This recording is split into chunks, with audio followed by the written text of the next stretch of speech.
একবার ভাবুন তো, যদি এর মাধ্যমে যদি আপনি ফিল্ম তৈরি করতে পারেন, তাহলে একদম সহজ ব্যাপার। কস্টিং লাগে না, খরচ লাগে না, কিচ্ছু লাগে না। এই ভিডিওটা দেখুন, তারপর বুঝতে পারবেন। ভাইরে ভাইরে, আমি এখানে কিভাবে আসলাম? দিক পাচ্ছি না। এই যে ভিডিওটা দেখতে চারদিকে পাচ্ছেন গাছ নিচের আর দিকে, কাদার ভিতর। এই ভিডিওটা দোয়া করো। আসলেই জানি না আমি বুঝতে কিভাবে পারতেছি আসছি, না যে কিন্তু কি আসলে এর আরেকটু মাধ্যমে রাত হয়ে বানানো, যাবে, এখন এইটা দিয়েই তাবু না বানাবো কিসের ভাই। মাধ্যমে বানানো, না হয় সেটা এইখানেই কিন্তু বাঘ আপনার খাইয়ে দিবে। সম্পূর্ণ ভিডিওটা দেখে দেখো এবং ভাই, মনোযোগ সহকারে ভিডিওটা তাবু দেখে বানাইলাম দেখার পরে আর সামনে আসলে আগুন বলবেন, জ্বালাইতে হবে, সে না হয় ঘুমের থেকে বাঘের ওঠার পরে ভয়। বলতেছে এটা আমার দুঃস্বপ্ন ভাই ছিল। ওইটা তো বাঘ, দূর থেকে ঘটনা দেখাই কি ভাই? আর সামনে যাব না। দেখেন জীবনে ভিডিওটা সরাসরি দেখেন। প্রথমবার বাঘ দেখলাম। বাঘ যে এত বড় হয় তা আজ নিজ চোখে দেখলাম। কি জিন্দেগি রে ভাই, মাছও ধইরা খাইতে হইতাছে, কি জানি মাছ আদৌ পাবো কিনা, না পাইলে না খায়া থাকতে হবে। দেখেন তো এই সাপটা কেমন সুন্দর আর ভয়ঙ্কর।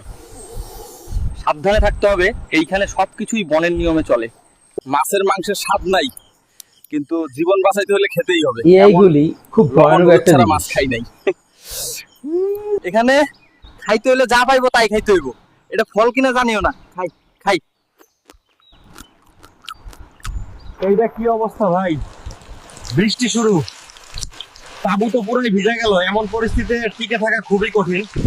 ভাইরে খুব ঠান্ডা, জানি না আর কয়দিন পারমু। আমার জন্য একটু দোয়া করেন সবাই।